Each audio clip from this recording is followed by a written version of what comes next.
السلام علیکم ورحمۃ اللہ تعالی وبرکاتہ۔ وعلیکم السلام ورحمۃ اللہ۔ الحمد للہ الحمد للہ رب العالمین والعاقبۃ للمتقین والصلاة والسلام علی سید الانبیاء والمرسلین وعلی آلہ واصحابہ اجمعین، اما بعد فاعوذ باللہ من الشیطان الرجیم، بسم اللہ الرحمن الرحیم۔ یریدون لیطفئوا نور اللہ بافواہہم واللہ متم نورہ ولو کرہ الکافرون۔ صدق اللہ مولانا العظیم وصدق رسولہ النبی الامین المتین الکریم، ونحن على ذلك لمن الشاهدين والشاكرين والذاكرين والحامدين والحمد لله رب العالمین۔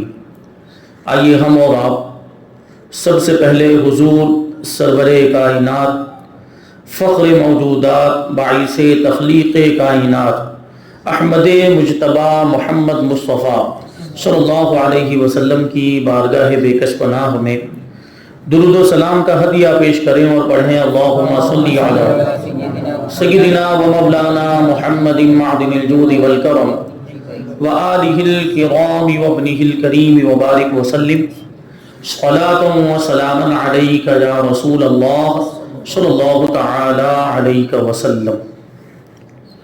عزیزان ملت اسلامیہ، رمضان کا مقدس مہینہ ہم سے رخصت ہوا۔ آج عید کا دوسرا دن ہے۔ اللہ تبارک و تعالی ہمیں زندگی میں بار بار رمضان کا مقدس مہینہ دیکھنا نصیب فرمائے اور اس کی قدر کرنے کی توفیق عطا فرمائے۔ ہمیں اپنی پوری زندگی رمضان کی طرح گزارنے کی توفیق عطا فرمائے، یعنی جس طرح ہم رمضان میں عبادتیں کرتے ہیں، اللہ تبارک و تعالی ہمیں باقی کے 11 مہینوں میں بھی عبادت کرنے کی توفیق عطا فرمائے۔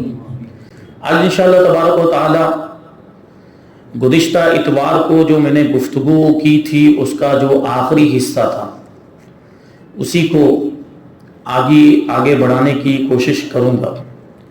بات یہ تھی کہ مسلمانوں کے ساتھ ظلم و ستم ہو رہا ہے، مسلمانوں کے ساتھ سوتیلا برتاؤ کیا جا رہا ہے، ان کا قتل عام کیا جا رہا ہے، برسر عام گولیاں ماری جا رہی ہیں۔ اس سے پہلے بھی ہم نے موب لنچنگ کے واقعات سنے اور دیکھے۔ یہ سب کچھ ہمارے ہندوستان میں ہو رہا ہے، تو آنے والا جو وقت ہوگا وہ ہمارے لیے بڑا مشکل ہوگا۔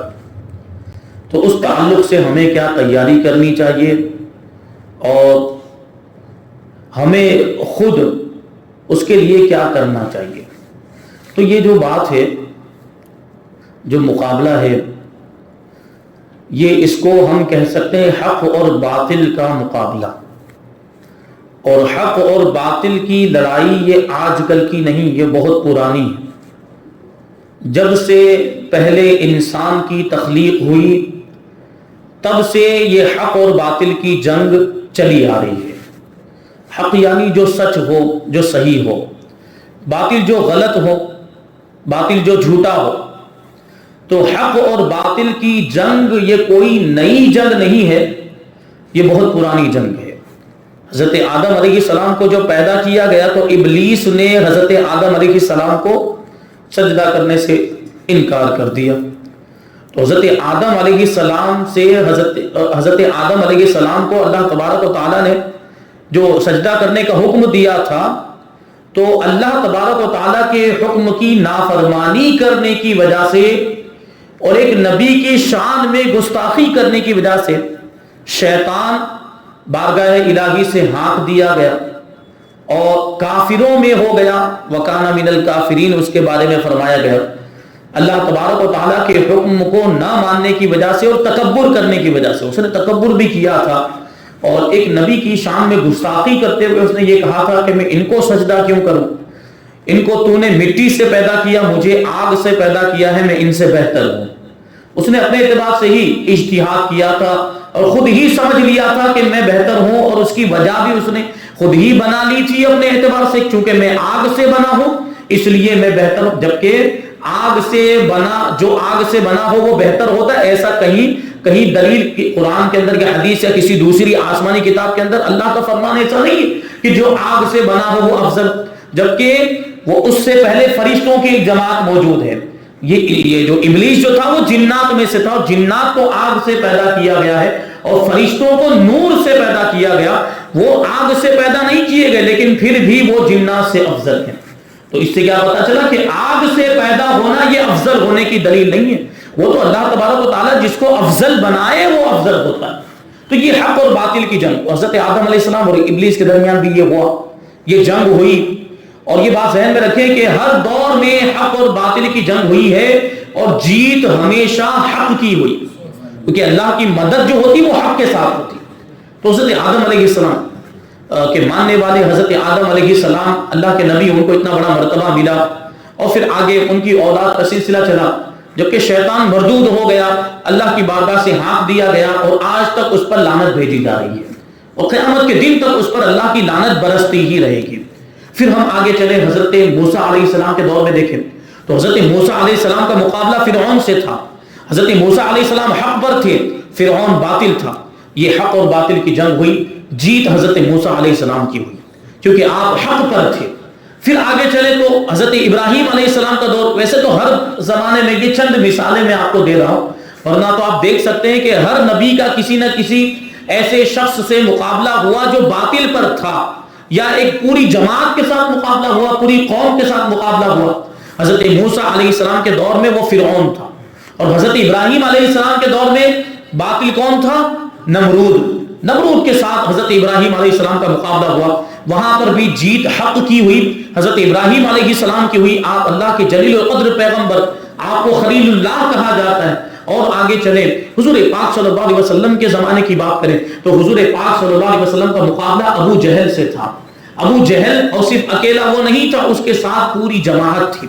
ابو جہل ان سب کا سرغنہ تھا، ان سب کا سرخیل تھا، ان سب کا سردار تھا، اور حضور پاک صلی اللہ علیہ وسلم کی دشمنی اور آپ کی مخالفت میں وہ آگے تھا، اس لیے حضور نے اس کو اس امت کا فرعون بھی بتایا ہے۔ حدیث میں ابو جہل کو اس امت کا فرعون کہا گیا ہے۔ تو یہاں حق اور باطل کی جنگ ہوئی، لیکن آپ دیکھیں یہاں بھی جیت حق کی ہی ہوئی، اسلام کا بول بالا ہو گیا، اسلام پوری دنیا کے اندر پھیل گیا، اور ابو جہل مٹ گیا، اس کی سوچ مٹ گئی، اس کی فکر ختم ہو گئی، اور آج اس کا کوئی بھی ماننے والا موجود نہیں، جبکہ رسول پاک صلی اللہ علیہ وسلم کے ماننے والے کروڑوں کی تعداد میں پوری دنیا کے اندر پھیلے ہوئے۔ تو حق کی ہمیشہ جیت ہوتی ہے۔ اور آگے چلیں تو حضرت سیدنا صدیق اکبر رضی اللہ تعالیٰ عنہ کے دور خلافت میں مسلمہ کذاب نکلا، اور مسلمہ کذاب نے معاذ اللہ نبوت کا جھوٹا دعویٰ کیا، تو صحابہ کرام نے اس کا مقابلہ کیا، خصوصی طور پر سیدنا صدیق اکبر نے اس کا مقابلہ کیا۔ یہ بھی حق اور باطل کی جنگ، اور اس میں بھی جیت حق کی ہوئی۔ پھر ایک بہت مشہور معرکہ، بڑی مشہور جنگ، حق اور باطل کی بڑی مشہور جنگ، ہر سنی مسلمان اس کو جانتا ہے، وہ ہے میدان کربلا میں ہونے والا معرکہ، میدان کربلا میں ہونے والی جنگ جو یزید اور امام علی مقام امام حسین رضی اللہ تعالیٰ عنہ کے درمیان ہوئی، اور اس جنگ میں بھی جیت حق کی ہی ہوئی۔ اگرچہ امام علی مقام نے جام شہادت نوش فرمایا، ظاہری طور پر دیکھنے والوں کو لگتا تھا کہ یزید جیت گیا، لیکن یزید جیتنے کے باوجود ہار گیا، اور امام علی مقام شہید ہونے کے باوجود جیت گئے۔ کیونکہ آپ دیکھیں کہ یزید بظاہر جیت گیا تھا، لیکن آج کوئی یزید کا نام لینے والا موجود ہے؟ آج اس کی کوئی پیروی کرنے والا موجود ہوں گے کچھ لوگ، لیکن وہ بھی چھپ کر رہتے ہیں۔ اور امام علی مقام کے نام لینے والے ہزاروں، سینکڑوں، کروڑوں کی تعداد میں، لاکھوں کی تعداد میں دنیا میں پھیلے ہوئے ہیں۔ اس کی میں ایک مثال دیتا ہوں آپ کو کہ آپ کسی بھی مسلمانوں کے محلے میں چلے جائیں، سنی مسلمانوں، خوش عقیدہ مسلمانوں کی آبادی میں چلے جائیں، تو وہاں آپ کو بہت سارے حسین مل جائیں گے، حسین نام کے بہت سارے بچے نوجوان ملیں گے، لیکن یزید نام کا کوئی ایک بھی شخص نہیں ملے گا۔ یزید نام برا نہیں ہے، یزید سے پہلے بھی صحابہ کرام کا بھی یہ نام ہوا، بہت سے صحابہ کرام کا نام یزید تھا، تو یہ نام برا نہیں ہے، لیکن جب سے یزید پلید کا نام یزید ہوا ہے، اس ظالم و جابر شخص کا نام یزید ہوا، اور اس نے اس طرح کی کارستانی اور اس طرح کا یہ فساد پھیلایا، اس کے بعد سے پھر کسی نے اپنے بچے کا نام یزید نہیں رکھا۔ اب جو اس کو اندر ہی اندر ماننے والے وہ بھی یزید نام رکھنے سے گھبراتے ہیں کیونکہ لوگ برائی کریں گے، ان کو جو ہے کہ تانا دیا جائے گا وغیرہ. تو آپ دیکھیں امام علی مقام رضی اللہ تعالیٰ عنہ نے اپنے خون جگر سے اسلام کے درخت کو سینچا ہے، اپنا سب کچھ قربان کرنے کے بعد اسلام کی ڈگمگاتی ہوئی کشتی کو ساحل نجات تک پہنچا دیا. یہ امام علی مقام کی قربانی تھی. تو یہاں بھی جیت حق کی ہی ہوئی. تو یہ حق اور باطل کی جنگ یہ بہت پرانی جنگ ہے. یہ کفار سمجھتے ہوں گے، یہ ہمارے دشمن سمجھتے ہوں گے کہ ہم مسلمان کو ختم کر دیں گے تو اسلام ختم ہو جائے گا. یہ ہمارے برادران وطن کی میں آپ کو بات کروں جو مسلمانوں پر اس طرح برسر عام قاتلانہ حملے کر رہے ہیں، وہ اگر یہ سوچ رہے ہو، ان کی یہ سوچ بن گئی ہو کہ مسلمانوں کو ختم کر دیا جائے تو اسلام ختم ہو جائے گا، ان کی یہ سوچ بالکل غلط ہے. ان کی یہ سوچ بالکل غلط ہے. یہ سوچ باطل ہے، کیونکہ اللہ تبارک و تعالیٰ کو اسلام کی حفاظت کرنے کے لیے، اپنے دین کو بچانے کے لیے افراد کی ضرورت ہی نہیں. اور ہم بھی یہ سوچیں، ہم بھی یہ ذہن میں رکھیں بات، اگر کسی کی ہمارے اندر سے بھی کسی کی یہ سوچ ہو کہ ہم اسلام کو بچا لیں گے، ہم اسلام کی حفاظت کریں گے، ہم اسلام کی نگہبانی کریں گے، تو ہماری بھی یہ سوچ غلط ہے. اگر ہم میں سے بھی کوئی یہ سوچتا ہو، اگر ہم ایسا کوئی کام کرتے بھی ہیں اور اگر ہم اسلام کی حفاظت میں کوئی خدمت انجام بھی دیتے ہیں تو وہ اللہ کی توفیق سے ہوگا. وہ اس کا مطلب یہ ہوگا کہ اللہ نے ہمیں اس کام کے لیے چنا، اللہ تبارک و تعالیٰ نے ہمارا انتخاب فرمایا اسلام کی محافظت کے لیے، اسلام کی نگہبانی کے لیے. ورنہ یہ ضروری نہیں ہے کہ ہم ہی سے وہ کام لیا جائے. اگر ہم کوتاہی کریں گے، اگر ہم سے وہ نہیں ہو پائے گا، اللہ کسی دوسری مخلوق کو لے کر آئے گا، کسی دوسری قوم کو لے کر آئے گا اور ان کے ذریعے سے یہ کام لیا جائے. معاذ اللہ اگر ہم میں سے کوئی مرتد ہو جائے، معاذ اللہ، اللہ کبھی ایسا نہ کرے کہ کوئی مسلمان دین سے پھر جائے، لیکن کوئی اگر دین سے پھر جاتا ہے یا دین کو چھوڑ دیتا ہے، مرتد ہو جاتا ہے، کافر ہو جاتا ہے، اس سے اسلام کا کوئی نقصان نہیں ہونے والا ہے. اس سے اسلام کا کوئی نقصان، کیونکہ اسلام کی دین کی حفاظت کی ذمہ داری پروردگار نے دی. وہ قرآن مجید میں ارشاد فرماتا ہے یریدون لیطفئوا نور اللہ بافواہہم واللہ متم نورہ ولو کرہ الکافرون، کہ یہ کفار، یہ اسلام کے دشمن اللہ کے نور کو اپنے منہ سے پھونکے مار مار کر بجھا دینا چاہتے ہیں، یعنی اسلام کو ختم کر دینا چاہتے ہیں. اور اللہ تبارک و تعالیٰ اپنے نور کو مکمل کر کے ہی رہے گا، اپنے دین کو مکمل کر کے ہی رہے گا، اگرچہ کافر برا مانتے رہے، اگرچہ کافروں کو برا لگے، لیکن پروردگار اپنے دین کی حمایت فرماتا ہے، پروردگار اپنے دین کی حفاظت فرماتا ہے. چاہے مسلمان کے اعمال کیسے ہو جائیں، مسلمان کتنے ہی برے اعمال میں مبتلا کیوں نہ ہو جائے، لیکن پروردگار اپنے دین کو باقی رکھے گا. تو یہ بات ذہن میں رہے، ہم خود بھی ذہن میں رکھیں اور ہمارے دشمنوں کو بھی یہ بات پتہ ہونی چاہیے کہ اگرچہ آپ پوری دنیا سے مسلمانوں کا خاتمہ کر دیں، مسلمانوں کو ختم کیا جا سکتا ہے، اسلام کو ختم نہیں کیا جا سکتا. مسلمانوں کو تو مٹایا جا سکتا ہے لیکن اسلام کو نہیں مٹایا جا سکتا، کیونکہ اس سے پہلے بھی ایسا ہوا ہے.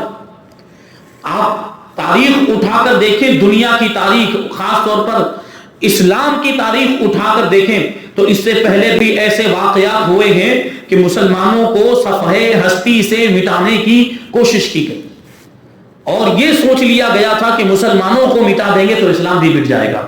آپ کو چنگیز خان اور ہلاکو خان کا نام تو معلوم ہوگا، اسلام کے کیسے سخت دشمن تھے اور کیسے سفاک اور ظالم قسم کے لوگ تھے، بڑے ہی بے رحم. ایسا محسوس ہوتا تھا کہ ان کے سینے میں دل کی جگہ پہ پتھر. انہوں نے مسلمانوں کا کیسا قتل عام کیا، اور انہوں نے جو قتل عام کیا، ان کی جو خوریزیاں اور ان کی جو سفاکیت ہے، ان کے جو واقعات، ظلم و ستم کے واقعات آج بھی تاریخ اسلام کی کتابوں میں آپ دیکھیں تو وہ کتابوں کے ورق بھی آنسو بہا رہے ہیں. ایسی خونی داستانیں مسلمانوں کے قتل عام کی تاریخ اسلام کی کتابوں کے اندر آج بھی موجود ہے. آپ تاریخ کو اٹھا کر دیکھیں، چنگیز خان نے بخارا، بلخ، سمرقند اور ایران کو بالکل تباہ و برباد کر دیا تھا اور وہاں کے مسلمانوں کو ان کا قتل عام کیا. چنگیز خان نے بخارا پر حملہ کیا اور بخارا پر حملہ کرنے کے بعد یہاں مسلمانوں کا ایسا قتل عام کیا کہ تاریخ عالم میں اس کی مثال نہیں ملتی. بخارا میں مسلمانوں کو قتل کرنے کے بعد چنگیز خان نے مسلمانوں کی لاشوں کے سروں کو کاٹ کر ان کے سروں کے مینارے بنوائے تھے. اللہ اکبر. یہ چنگیز خان نے بخارا میں یہ کام کیا. وہ کیسا ظالم ہوگا, کیسا بے رحم ہوگا وہ, اور کیسا شفاف آدمی تھا وہ. اس کے دل میں اس کے سینے میں دل کی جگہ پر پتھر ہوگا. اس نے یہ کیا تھا کہ مسلمانوں کی کھوپڑیوں کو جمع کر کے ان کی کھوپڑیوں کے مینار اس نے بنوائے تھے, اور اس نے بخارا کی جامع مسجد کے منبر پر کھڑے ہو کر اپنے سپاہیوں کو یہ حکم دیا تھا, اپنی فوج کو یہ حکم دیا تھا کہ میرا ہر سپاہی کم سے کم ایک مسلمان کا سر ضرور لے کر آئے. اگر کوئی بھی سپاہی مسلمان کا سر نہیں لے کر آتا ہے تو بدلے میں اس کا ہی سر کاٹ دیا جائے گا اور اس کے سر کو بھی اس مینار میں لگا دیا جائے گا. تو اب کیا معاملہ ہو گیا, اس کا یہ حکم نافذ ہونے کے بعد وہ سارے اس کے سپاہی اب مسلمانوں کا سر ڈھونڈ رہے. اگر کوئی مسلمان مل جاتا تو اسی کو قتل کر کے اس کا سر لے کر چلے جاتے. یا جو ہے کہ اس طریقے سے کسی کے پاس پہلے سے سر رکھے ہوئے ہوتے تھے, مسلمانوں کو قتل کیا گیا, قتل عام ہوا تھا, گلی کوچوں کے اندر لاشیں پڑی ہوئی ملتی تھی تو ایسے ہی سر بھی پڑے ہوئے مل جاتے. لیکن جب یہ حکم ہوا تو اب وہ سر بکنے لگ گئے. سوچنے جیسی بات, مسلمانوں کے سر بک رہے ہیں اور 50-50 اشرفیاں دینے کے باوجود بھی اب وہ سر حاصل نہیں ہو پا رہے تھے. مسلمانوں کے سر اس طریقے سے بازاروں میں بک رہے کیونکہ اپنی جان بچانے کے لیے چنگیز خان کے سپاہی مسلمانوں کے سر ڈھونڈ رہے اور قیمت دے کر, پیسے دے کر وہ سر حاصل کر رہے تھے. 50-50 اشرفیاں دے کر بھی وہ اس طریقے سے مسلمانوں کے سر کو حاصل کرتے اور پھر جا کر پہنچاتے تھے. مسلمانوں کا حال یہ تھا کہ بھاگتے پھرتے تھے, اپنی جان بچانے کے لیے جنگلوں میں چلے گئے تھے اور وہاں بھی اگر کوئی ہاتھ میں آ جاتا تو اس کو بھی قتل کر دیا جاتا تھا. یہ حالات تھے. فرغانہ بھی تباہ و برباد کر دیا گیا, سمرقند کو بھی تباہ و برباد کر دیا گیا تھا, بخارا کو بھی اور بلخ کو بھی تباہ و برباد کر دیا گیا تھا, اور ان شہروں کو ایسا ویران کر دیا گیا کہ ساری آبادیاں ختم ہو گئی اور ان شہروں کو کھیتوں میں تبدیل کر دیا گیا. کیسی قتل و غارت گری کی ہوگی انہوں نے, اور کیسا قتل عام کیا ہوگا کہ ان شہروں سے انہوں نے مسلمانوں کا نام ختم کر دیا, مسلمانوں کا نام اور نشان مٹا دیا. ایسے میں لوگ سمجھنے لگے تھے کہ اب کوئی اسلام کا نام لینے والا باقی نہیں رہے گا. لوگوں نے یہ سمجھا, ان لوگوں نے بھی سمجھا ہوگا, قتل عام کرنے والوں نے بھی, کہ اب کوئی اسلام کا نام لینے والا نہیں بچے گا. دوسری جانب کچھ عرصہ گزرا تو ہلاکو خان جو چنگیز خان کا پوتا ہے اس نے بغداد پر حملہ کیا اور اس نے بھی وہاں اسی طریقے سے قتل عام کیا. مسلمانوں کا اتنا خون بہایا گیا بغداد کے اندر, اتنا خون بہایا گیا کہ بغداد کے اندر جو دریا ہے جس کا نام دریائے دجلہ ہے اس کا پانی خون سے رنگین ہو گیا. مسلمانوں کے خون سے وہ پانی لال ہو گیا تھا. ایسا قتل عام کیا. مسلمانوں کو قتل کرنے کے بعد کچھ لاشوں کو تو دریا دجلہ کے اندر پھینک دیا گیا اور کچھ لاشوں کو آگ میں جلا کر راکھ کر دیا گیا. ایسا برتاؤ انہوں نے کیا. اب بغداد کے اندر آپ کو معلوم ہونا چاہیے کہ اسلام کا سب سے بڑا کتب خانہ موجود تھا اس وقت. اسلام کی سب سے بڑی لائبریری وہاں پر موجود تھی. ان لوگوں نے ساری کتابوں کو بھی یہ یہاں دوسرے شہروں کے اندر تباہ و برباد کیا اور بغداد کے اندر جو دینی کتابیں تھی وہ پورا کتب خانہ, اسلامی کتب خانہ دریائے دجلہ کے اندر ڈال دیا. ساری کتابوں کو دریا دجلہ کے اندر ڈال دیا. اب وہ کتابیں آپ جانتے ہیں اس میں روشنائی سے لکھا ہوا ہوتا ہے. پرانے زمانے میں یہ چھپائی کی مشینیں نہیں ہوتی تھی, یہ پکی روشنائی نہیں ہوتی تھی کہ پانی میں ڈالنے کے بعد بھی وہ اس میں سے نہ نکلے, مٹے نہ. وہ پرانے زمانے میں اس پر پانی پڑتا تھا تو وہ مٹ جاتا تھا اور وہ روشنائی بہ جاتی تھی. تو وہ اس روشنائی سے لکھی ہوئی کتابیں, ہاتھ کی لکھی ہوئی کتابیں تھی, ان ساری کتابوں کو جب ڈالا گیا تو پہلے مسلمانوں کے خون سے پانی لال ہو گیا تھا, اب کتابوں کی روشنائی سے دریائے دجلہ کا پانی کالا ہو. ایسا ظلم و ستم کیا ہے انہوں نے مسلمانوں پر. بتائیے کہ ایسے موقع پر کوئی سوچ سکتا تھا کہ ایسا قتل عام ہوا؟ اب کوئی اسلام کا نام لینے والا باقی رہے گا؟ یا مسلمان پھر سے اپنا سر اٹھا پائیں گے؟ یا مسلمانوں کی پھر سے کوئی حکومت قائم ہو پائے گی؟ یا اسلام کا جھنڈا لہرا پائے گا؟ مسلمان پھر سے پنپ پائیں گے، پنپ سکیں گے، یہ کوئی بھی نہیں سوچ سکتا ہے۔ یہ ہلاکو خان کے ٹائم کی ایک مجھے بات یاد آ رہی ہے کہ بغداد شریف کے اندر اس وقت ایک بزرگ رہتے تھے اللہ کے ولی، ان کا نام تھا حضرت احمد جام رحمۃ اللہ تعالی علیہ۔ یہ ہلاکو خان نے جب حملہ کیا تھا، یہ میں نے جو بعد کے واقعات بتائے، یہ پہلے کا واقعہ جب وہ حملہ کرنے والا تھا تو بغداد کے لوگوں کو پتا چلا کہ ہلاکو خان بغداد پر حملہ کرنے والا ہے، اور چنگیز خان کے واقعات انہوں نے سنے ہوئے تھے کہ چنگیز خان نے بلخ میں، بخارا میں، سمرقند میں کیسی تباہی مچائی ہے۔ تو بغداد کے لوگ گھبرا گئے کہ ہلاکو خان نے اگر حملہ کیا تو وہ ہمیں بھی اسی طریقے سے تباہ و برباد کر دے گا جس طریقے سے اس کے دادا نے یعنی چنگیز خان نے بخارا، سمرقند وغیرہ میں تباہی مچائی ہے۔ تو یہ لوگ جب دیکھیں کوئی مصیبت آتی تو لوگوں کو اللہ یاد آتا ہے اور اللہ والے یاد آتے ہیں۔ تو حضرت احمد جام رحمۃ اللہ تعالی علیہ کی بارگاہ میں یہ سب لوگ پہنچے، بغداد کے لوگ پہنچے اور حالات سے ان کو خبردار کیا کہ ہلاکو خان بغداد پر حملہ کرنے والا ہے، حضرت کچھ کیجئے۔ اب اللہ والوں کی ادائیں، اللہ والوں کی بارگاہ میں جب لوگ آتے ہیں تو وہ ان کی مدد کرتے ہیں۔ حضرت احمد جام رحمۃ اللہ تعالی علیہ کے پاس ایک پیالہ تھا، جب ان لوگوں نے بہت زیادہ اصرار کیا کہ حضرت ہماری مدد کیجئے اور کچھ کیجئے تاکہ ہم اس کے حملے سے محفوظ رہ سکیں، حضرت احمد جام رحمۃ اللہ تعالی علیہ نے وہ پیالہ لیا اور اس پیالے کو ایسے الٹا کر دیا۔ یہ کرامت تھی آپ کی، اس پیالے کو ایسا الٹا کر دیا۔ اب ہلاکو خان کی فوج آئی، انہوں نے ڈھونڈا، تلاش کرتے رہے، گھومتے رہے، ان کو بغداد نظر ہی نہیں آیا، ان کو بغداد دکھ ہی نہیں رہا۔ وہ نقشہ تھا ان کے پاس، نقشے میں تو ہے بغداد یہاں پر اس ایریے میں اتنا دور، ادھر سے ادھر یہ اتنی، یہ اس کے چاروں کنارے، یہ اس کے چاروں اطراف ہیں، یہ اس کی چاروں جہتیں وغیرہ سب دکھ رہا ہے، لیکن جب اس جگہ پہ پہنچتے ہیں تو بغداد غائب ہے، کیونکہ انہوں نے پیالہ الٹا کر کے بغداد کو پوشیدہ کر دیا۔ وہ ہلاکو خان کی فوج کو نظر ہی نہیں آیا۔ وہ آخر کا تھک ہار کے خوب زیادہ تلاش اور جستجو ڈھونڈنے کے بعد واپس چلے گئے۔ دوسری بار پھر پلاننگ کی ہوگی، دوسری بار پھر حملہ کرنے کا ارادہ کیا، پھر آئے، پھر لوگ پہنچ گئے حضرت احمد جام رحمۃ اللہ تعالی علیہ کی بارگاہ میں۔ آپ نے پھر وہی کرامت دکھائی، اپنا پیالہ الٹا کر دیا، پھر سے بغداد غائب ہو گیا، پھر سے ان لوگوں نے تلاش کیا، پھر وہی معاملہ کہ نقشے میں تو بغداد نظر آتا ہے اور بغداد کے موجود ہونے کا کوئی انکار بھی نہیں کر سکتا، کیونکہ بڑی پرانی آبادی، بڑا تاریخی شہر ہے، ویسے کوئی نہیں کہہ سکتا کہ بغداد نام کا کوئی شہر نہیں تھا اور وہ وہیں پر موجود تھا، لیکن یہ اللہ والوں کی کرامت، حضرت احمد جام کی کرامت کہ وہاں ہونے کے باوجود ان کو نظر نہیں آ رہا تھا۔ دوسری مرتبہ بھی واپس ہو گئے، تیسری مرتبہ جب حملہ کرنے کے لیے ہلاکو خان آیا تو تیسری مرتبہ بھی یہ بغداد کے لوگ حضرت احمد جام رحمۃ اللہ تعالی علیہ کی بارگاہ میں پہنچے، لیکن اس وقت کیا ہوا، یہ کبھی کبھی ایسا ہوتا ہے کہ اللہ تبارک و تعالیٰ اپنے ولیوں کو پھر کرامتیں ظاہر کرنے سے روک دیتا ہے۔ کبھی ایسا بھی ہوا ہے کہ اللہ تبارک و تعالیٰ اپنے ولیوں کو دعائیں کرنے سے بھی روک دیتا ہے، کیونکہ تقدیر میں لکھ دیا گیا ہوتا ہے کہ اب ان کے ساتھ یہ معاملہ ہونے والا ہے۔ جو قضائے مبرم ہوتی ہے، ایسی تقدیر جو کبھی ٹل نہیں سکتی ہے، انبیاء کرام کو بھی کبھی ایسے معاملات میں دعا کرنے سے روک دیا جاتا ہے۔ جیسے حضرت ابراہیم علیہ السلام کا واقعہ آپ کو معلوم ہونا چاہیے کہ آپ کے چچا کے بارے میں آپ کو دعا کرنے سے روک دیا گیا کیونکہ وہ تقدیر مبرم تھی، ورنہ انبیاء کرام تو مستجاب الدعوات ہوتے ہیں، وہ اللہ کی بارگاہ میں سب سے زیادہ مقرب اور سب سے زیادہ مقبول ہوتے ہیں۔ تو اب اس مرتبہ تیسری مرتبہ جب جنگ کرنے کا ہلاکوں نے ارادہ کیا اور اس مرتبہ پھر تیسری مرتبہ حضرت احمد جام رحمۃ اللہ تعالی نے کرامت ظاہر کرنے کا ارادہ کیا تو آپ کو کرامت کے ظاہر کرنے سے روک دیا گیا۔ اب آپ نے انکار کر دیا کہ اب یہ نہیں ہو پائے گا، تو لوگوں نے کہا اب ہمیں کیا کرنا چاہیے، تو حضرت احمد جام رحمۃ اللہ تعالی نے کہا کہ اب ہمیں مقابلہ کرنا چاہیے، ایک کام کرتے ہیں ہم میدان میں نکل جاتے ہیں، ہلاکوں کی فوج آئے گی تو ہم اس کے ساتھ بڑی شجاعت و بہادری کے ساتھ مقابلہ کریں گے، لڑیں گے، اور میں بھی تمہارے ساتھ آؤں گا،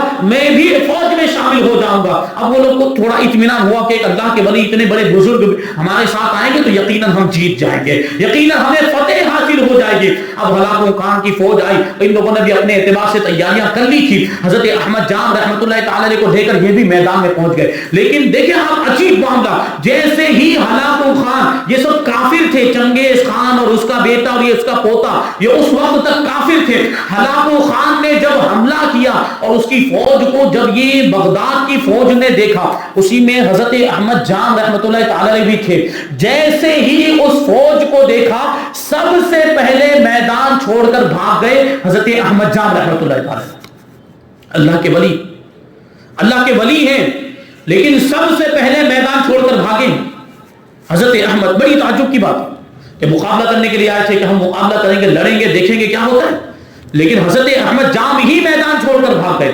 اس کے بعد پوری دوسرے بھی لوگ جو ہے کہ آپ کو دیکھ کر بھاگ گئے، اور پھر وہی معاملہ ہلاک و خان نے تباہی مچانا شروع کر دیا. بعد میں لوگوں نے حضرت احمد جام رحمۃ اللہ تعالی سے پوچھا کہ حضرت آپ تو مقابلہ کرنے کے لیے آئے تھے اور اس طرح جو ہے کہ آپ وہ میدان چھوڑ کر بھاگ گئے, یہ وجہ کیا تھی؟ تو حضرت احمد جام رحمۃ اللہ تعالی کہتے کہ میں ان کا کیسے مقابلہ کر سکتا تھا, میں نے ہلاک و خان کی فوج کے ہر سپاہی کے اوپر ایک فرشتے کو دیکھا. سوچنے جیسی بات, وہ کافروں کی فوج تھی. تو حضرت احمد جام کہتے ہیں کہ میں نے ہلاک و خان کی فوج کے ساتھ فرشتوں کی جماعت کو دیکھا. تو اب یہ لوگ پوچھ رہے ہیں ایسا کیسا؟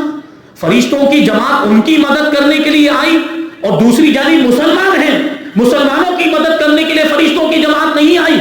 تو حضرت احمد جام رحمۃ اللہ تعالی کہتے ہیں کہ میں نے فرشتوں کو دیکھا اور ہر فرشتہ ہلاک و خان کے ہر سپاہی سے یہ کہہ رہا تھا یا ایھا الکافر اقتل الفاجر, اے کافر, یعنی اس کو کافر, وہ کافر تو تھے, وہ کافر سپاہی کو مخاطب کر کے فرشتے کہہ رہے تھے اے کافر فاسق و فاجر کو قتل کر, اے کافر گناہ کبیرہ کرنے والے کو قتل کر. کیا مطلب ہوا کہ یہ اللہ کی طرف سے عذاب تھا, وہ کافروں کو مسلمانوں پر مسلط کیا گیا تھا ان کی بدعمالیوں کی وجہ سے, ان کے برے کاموں کی وجہ سے اور ان کے گناہوں میں مبتلا ہو جانے کی وجہ سے. فاسق اسی کو کہا جاتا ہے جو گناہ کبیرہ کا مرتکب ہو, بڑے بڑے گناہ کرتا ہو. تو دیکھیے اب وہاں فرشتوں کو بھیجا گیا ہے اور فرشتے وہ کافر سپاہیوں سے یہ کہہ رہے ہیں کہ اے کافر فاسق کو قتل کر. جو مسلمان جو سامنے ان کا مقابلہ کرنے کے لیے آئے تھے وہ سب فاسق ہو چکے تھے, وہ سب گناہ کبیرہ کے مرتکب ہو چکے تھے. تو اس طرح ان کو تباہ و برباد کیا گیا. اور دیکھیں اب ہم اس زمانے میں دیکھیں, ہم اپنے حالات کو دیکھیں تو ہمارے حالات بھی کوئی دیگرگوں نہیں ہے,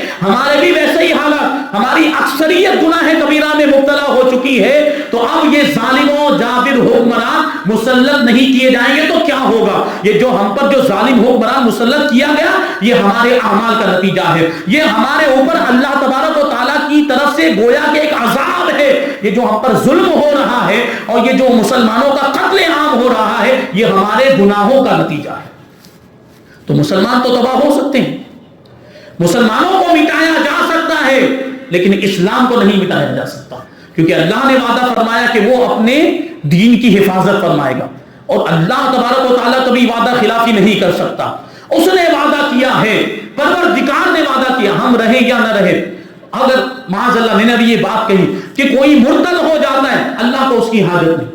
اگر کوئی دین سے پھر جاتا ہے, کافر ہو جاتا ہے, اللہ کو اس کی ضرورت نہیں. وہ قرآن مجید میں ارشاد فرماتا ہے یا ایھا الذین آمنوا من یرتد منکم عن دینہ فسوف یأتی اللہ بقوم یحبهم ویحبونہ, کہ اے ایمان والو اگر تم میں سے کوئی دین سے پھر جائے, اگر تم میں سے کوئی مرتد ہو جائے, تم میں سے کوئی کافر ہو جائے, تو اللہ تبارک و تعالیٰ عنقریب ایسی قوم کو لے آئے گا, ایسی قوم کو پیدا فرمائے گا جو اس سے محبت کرتے ہوں گے اور وہ ان سے محبت فرمائے گا. اور کیا معاملہ؟ اذلۃ علی المؤمنین اعزۃ علی الکافرین, وہ قوم ایمان والوں پر بڑی نرم ہوگی لیکن کافروں پر بڑی سخت ہوگی, کافروں کے ساتھ بڑا اس طرح وہ سختی کا برتاؤ کریں گے. یجاہدون فی سبیل اللہ ولا یخافون لومۃ لائم, اور جس قوم کو اللہ تبارک و تعالیٰ لائے گا وہ اللہ کی راہ میں جہاد کریں گے اور اس معاملے میں کسی ملامت کرنے والے کی ملامت کی پرواہ نہیں کریں گے. تو یہ دیکھیں اللہ تبارک و تعالیٰ نے قرآن مجید میں ارشاد فرمایا کہ اگر ہم نے کوتاہیاں کی یا معاذ اللہ ہم میں سے کوئی مرتد ہو جاتا ہے تو ہم چلے جائیں گے, ہم ختم ہو جائیں گے, ہماری جگہ پہ اللہ تبارک و تعالیٰ دوسری قوم کو لائے گا. ممکن ہے کہ یہ جو دشمن ہمارے جو اسلام کو مٹانے کی سازشیں کر رہے ہیں اور اسلام کو مٹانے کی پلاننگ کر رہے ہیں, منصوبہ بندیاں کر رہے ہیں, ہو سکتا ہے یہی آگے چل کے مسلمان ہو جائے, ہو سکتا ہے ان کے دل میں ہدایت کا چراغ روشن ہو جائے. ابھی دشمن بنے ہوئے ہیں, ابھی مخالف ہیں, اور ہو سکتا ہے یہی محافظ بن جائے. وہی بات تو وہ چلا وہ ہلاک و خان کے زمانے میں ہوئی تھی, میں وہ آگے وہی بات عرض کرنے جا رہا تھا کہ ہلاک و خان نے بغداد کے اندر کیسی تباہی مچائی, لیکن اسی ہلاک و خان کا بیٹا زمانے نے کروٹ بدلی, زمانے نے کروٹ بدلی, دن گزرے, اسی ہلاک و خان کا پوتا جس کا نام تھا ارغون خان وہ مسلمان ہو گیا تو اس کی پوری قوم مسلمان ہو گئی.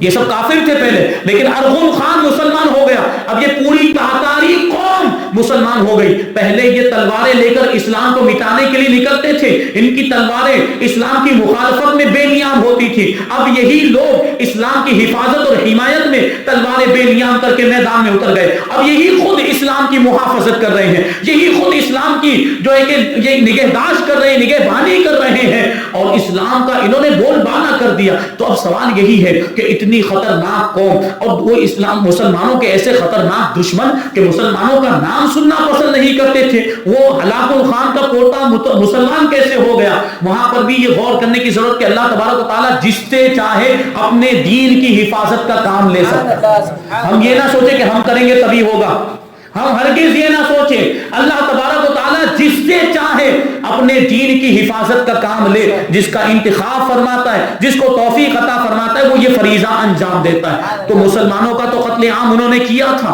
مردوں کو تو قتل کر دیا تھا، لیکن مسلمان عورتوں کو ان لوگوں نے چھوڑ دیا تھا، مسلمان عورتوں کو باندی بنا لیا، مسلمان عورتوں کو لونڈی بنا لیا تھا، خادمہ بنا لیا گیا۔ اب وہ ان کے محلوں میں، اب ان کے گھروں میں، ان کے مکانات میں مسلمان خواتین وہ لونڈی کے طور پر، نوکرانی کے طور پر، خادمہ کے طور پر کام کر رہی تھی، لیکن ان کے دل میں اب بھی ایمان کا چراغ جل رہا تھا۔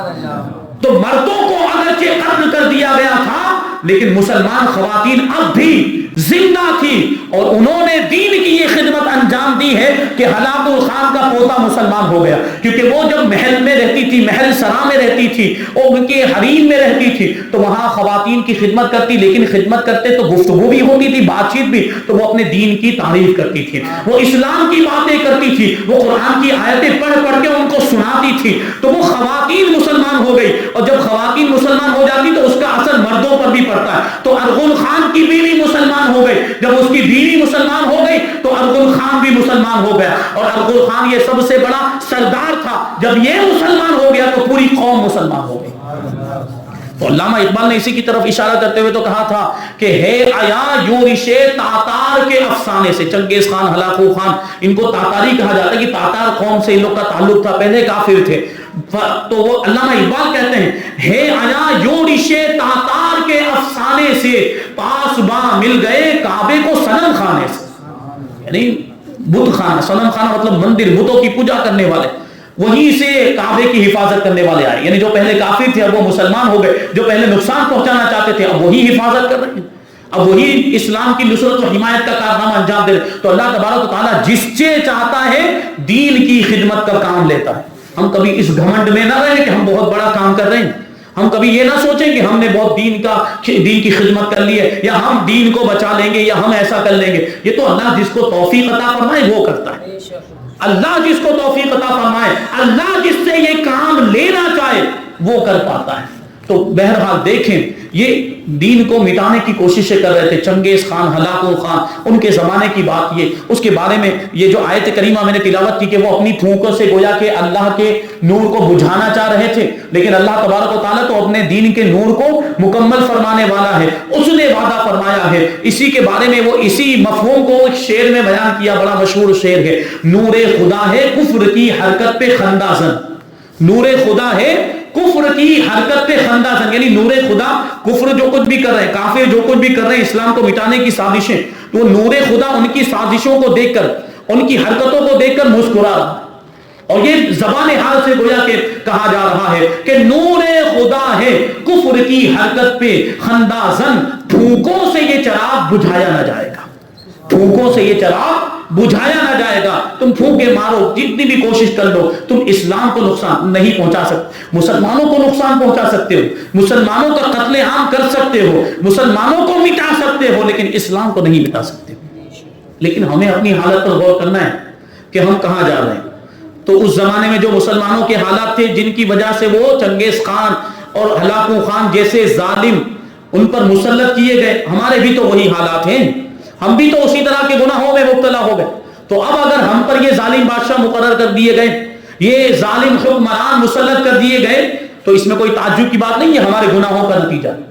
تو اگر ہم تباہ و برباد نہیں ہونا چاہتے، اور ہم نہیں چاہتے کہ ہمارا بھی وہ بلخ، بخارا، سمرقند کے مسلمانوں جیسا حال ہو، تو اب ہمیں کیا کرنا چاہیے؟ سدھرنا چاہیے۔ گناہوں کی زندگی کب تک گزارتے رہیں گے؟ گناہوں کو چھوڑیں، نیکیوں کی طرف آئیں۔ ایک بات آخری عرض کر کے میں اپنی تقریر کو ختم کر دوں۔ ہمارے بزرگ عالم دین علیہ رحمہ، ان کا وصال کافی عرصے پہلے ہو گیا، انہوں نے اپنی کتاب کے اندر لکھا کہ وہ ایک جگہ پر محرم کے مہینے میں بیان کر رہے تھے، تو یزید کا تذکرہ آیا تو انہوں نے یہ بات ارشاد فرمائی کہ یزید کے زمانے میں اسلام کو بڑا خطرہ تھا، کیونکہ یزید ایک ظالم و جابر بادشاہ اور فاسق و فاجر تھا، شراب نوشی کرتا تھا، زنا کاری کرتا تھا، جوا کھیلتا تھا، حرام کاموں کو اس نے رائج کر دیا تھا، اپنی حکومت میں، اپنے حدود سلطنت میں حرام کاموں کی اجازت دے دی تھی اس نے. تو یہ یزید، تو انہوں نے جب یہ جملہ کہا کہ یزید کے زمانے میں اسلام کو بڑا خطرہ تھا، تو مجمع میں سے کبھی ایسے ہوش مند سننے والے بھی ہوتے ہیں جن کے پاس ایسی ہمت بھی ہوتی بولنے کی. وہ مجمع میں سے ایک آدمی کھڑا ہو گیا اور حضرت کو، اتنے بڑے عالم دین، وہ حضرت کو پکار کر کہنے لگا حضرت وہ یزید کے زمانے میں اسلام کو زیادہ خطرہ تھا یا اس زمانے میں زیادہ خطرہ ہے اسلام کو؟ تو حضرت نے کہا کہ تم نے تو میری دکھتی ہوئی رگ پر ہاتھ رکھ دیا. ہاں، جواب دیتے ہیں، ہاں اس زمانے میں زیادہ خطرہ ہے، اس زمانے میں اسلام کو زیادہ خطرہ ہے کہ اس زمانے میں ایک ہی یزید تھا اور اس زمانے میں ایک یزید تھا، اس زمانے میں ہزاروں یزید پیدا ہو گئے ہیں جو اسلام کو نقصان پہنچا رہے ہیں. اور فرق یہ ہے کہ اس زمانے میں ایک یزید تھا تو اس کا مقابلہ کرنے کے لیے امام حسین بھی تھے، اس کا مقابلہ کرنے کے لیے امام حسین بھی تھے جنہوں نے اپنا سب کچھ قربان کر کے اسلام کو بچایا تھا. آج ہزاروں کی تعداد میں یزید موجود ہیں لیکن ایک بھی حسین نظر نہیں آتا، ایک بھی حسین نظر نہیں آتا جو ان یزیدوں کا مقابلہ کرے.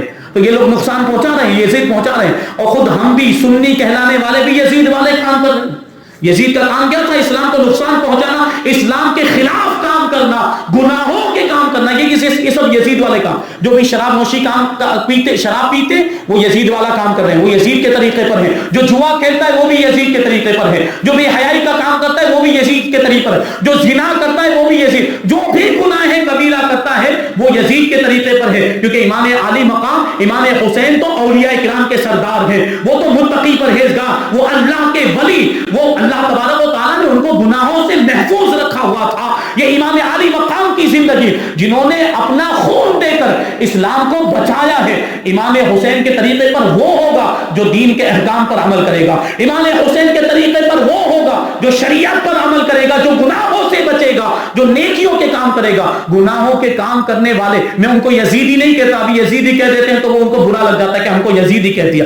میں صرف اتنا کہنا چاہ رہا ہوں کہ آپ خود غور کریں کہ آپ کس کے طریقے پر ہیں. میں ان گناہ گاروں کو مخاطب کر، ہم بھی گنہگار، ہم بھی بہت بڑے گنہگار ہیں، لیکن اللہ تبارک و تعالیٰ سے دعا کرتے رہتے کہ اللہ تعالیٰ ہمیں بھی محفوظ رکھے، آپ کو بھی محفوظ رکھے. تو جو اس طرح کے جو کھلم کھلا گناہ کبیرہ کرتے ہیں وہ یزید کے طریقے پر ہیں. تو انہوں نے یہ جواب دیا اور بزرگ عالم دین نے کہا کہ اس زمانے میں ہزاروں یزید موجود ہیں لیکن ان یزیدوں کا مقابلہ کرنے کے لیے ایک بھی حسین نہیں ہے.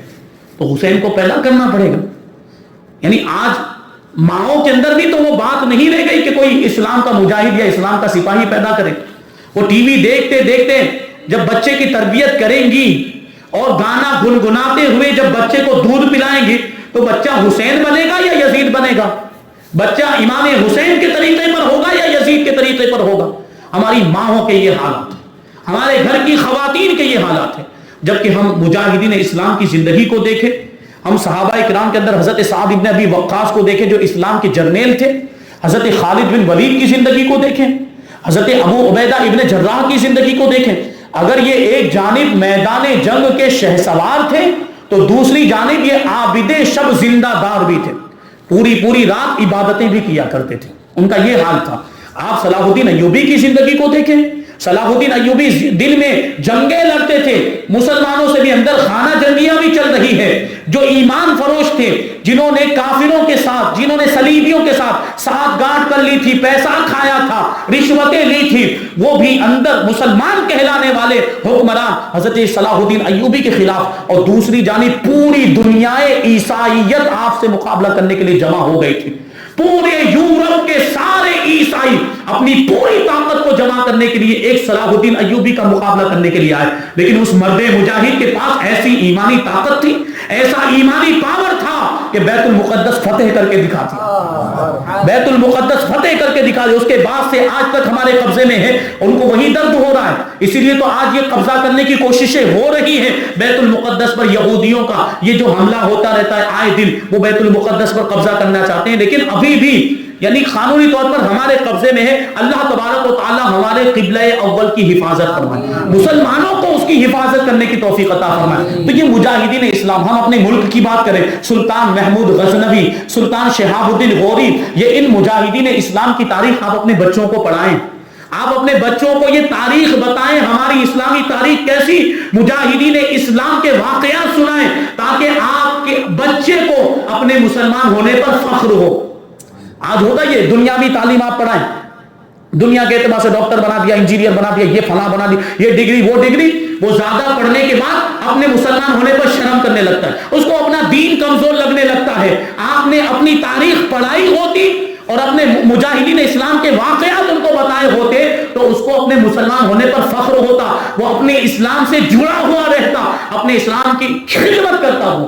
یہ سب جو آزاد خیالی آ گئی اور پڑھنے کے بعد انگریزوں کی کتابیں پڑھنے کے بعد کیا ہوگا پھر؟ انہوں نے تو یہ سب کیا۔ ابھی آپ نے پڑھا ہوگا کچھ دن پہلے نیوز میں آیا تھا کہ یہاں کے نصاب سے، اسکول میں جو نصاب پڑھایا جاتا ہے نا سلیبس، اس میں سے مغل کی تاریخ نکال دی گئی، مغل بادشاہوں کی تاریخ نکال دی۔ یہ ہو رہا ہے، یہ اسلام کی تاریخ کو مٹانے کی کوشش کریں، اور ہم بھی تو خود اس پر توجہ نہیں دے رہے، ہمیں خود پتہ نہیں ہوگا کہ کیا تاریخ ہے مسلمانوں کی، اسلام کی کیا تاریخ ہے۔ یہ مجاہدین اسلام جن کے نام لکھے بتائے میں نے، اس میں اور نام جوڑے، طارق بن زیاد، ان کی زندگی کو آپ پڑھیں، حضرت محمد بن قاسم کی زندگی، کے ہندوستان میں سب سے پہلے اسلام کا پرچم لہرانے والی شخصیت کا نام ہے محمد بن قاسم، حجاج بن یوسف کے زمانے میں ہندوستان میں آئے تھے، سندھ کے علاقے میں۔ یہ سب پڑھیں، آپ خود بھی پڑھیں، اپنے بچوں کو بھی بتائیں۔ اگر آپ اپنے بچوں کے مستقبل کو محفوظ کرنا چاہتے ہیں تو اپنے بچوں کو اسلام کی تاریخ بھی بتائیں، مجاہدین اسلام کی تاریخ بھی بتائیں، تاکہ وہ یہ ارطغرل غازی دیکھنے سے کچھ نہیں ہونے والا ہے۔ یہ ڈرامے دیکھنے کی اسلام اجازت نہیں دیتا، شریعت اجازت نہیں دیتی۔ ارطغرل غازی چلا ہوا ہے بس، اور وہ کوئی اس مقصد سے نہیں دیکھا جا رہا ہے کہ ہم جہاد کریں گے یا جذبہ جہاد بیدار ہوگا۔ میں آپ کو بتاؤں، ابھی ایک واقعہ پچھلے سال کی بات ہے، وہ ان کی ایک فلم آئی تھی کشمیر فائلز، کیا اس کو دیکھنے کے بعد مسلمانوں کا قتل عام شروع ہو گیا ہے۔ یعنی کیا مطلب ہوا کہ ایک فلم نے ان کا مذہبی جذبہ بیدار کر دیا، غیروں کا، ایک فلم نے ان کا مذہبی جذبہ بیدار، اب ان کو ان کے مذہب کی فکر ہونے لگ گئی۔ اور ہمارے بھائیوں نے ارطغرل غازی کے 7 سیزن دیکھ لیے، کون سا دین کا بڑا کارنامہ انجام دیا انہوں نے ارطغرل غازی دیکھنے کے بعد؟ کون سا دین کا بہت بڑا کارنامہ انجام دیا؟ ایسے لوگوں نے پتا کیا چلا کہ صرف انٹرٹینمنٹ کے لیے دیکھا ہے، پتا کیا چلا کہ صرف منورنجن کے لیے دیکھا، پتا کیا چلا ٹائم پاس کے لیے دیکھا۔ بات سمجھ میں، یہی تو ثابت ہو رہا ہے، اس سے یہی ثابت ہو رہا ہے۔ رمضان کا مہینہ تھا اور لاک ڈاؤن تھا، کچھ دوسرا کام نہیں تھا تو لے کے بیٹھے ہوئے تھے۔ تو جن لوگوں نے 7 سیزن دیکھے ہیں، انہوں نے دین کا کون سا بہت بڑا کام انجام دے دیا؟ کون سی دین کی بہت بڑی خدمت انجام دی؟ کیا پتا چلا؟ بیکار تھا وہ سب۔ تو اگر واقعی آپ، اور پھر اس میں بہت رتب و یافس، بہت ساری جھوٹی باتیں شامل، اللہ بچائے۔ وہ ہمارے ایک بزرگ عالم دین نے کہا تھا کہ کتابیں پڑھنے میں لوگوں کو مزہ نہیں آتا، وہ ساری باتیں کتابوں میں بھی لکھی ہوئی ہے۔ سلطنت عثمانیہ کی تاریخ کتابوں کے اندر بھی لکھی، کتابیں نہیں پڑھی، ان کو ڈرامہ دیکھنا ہے۔ تو ہمارے بزرگ عالم دین نے یہ بات کہی تھی، ان کے حوالے سے یہ بات کہتا ہوں، کیونکہ کتابوں کے اندر حلیمہ نہیں تھی، اس میں حلیمہ تھی، وہ حلیمہ کو دیکھنے کے چکر میں۔ تو یہ بے حیائی نہیں تو اور کیا؟ کیا وہ واقعی آپس میں میاں بیوی تھے؟ ایک دوسرے میں وہ آپس میں رازداری کی باتیں کر رہے ہیں، وہ بے حیائی کی باتیں کر رہے ہیں، کیا اسلام اس کی اجازت دیتا ہے؟ اس طرح کے ڈراموں کی اجازت ہو سکتی؟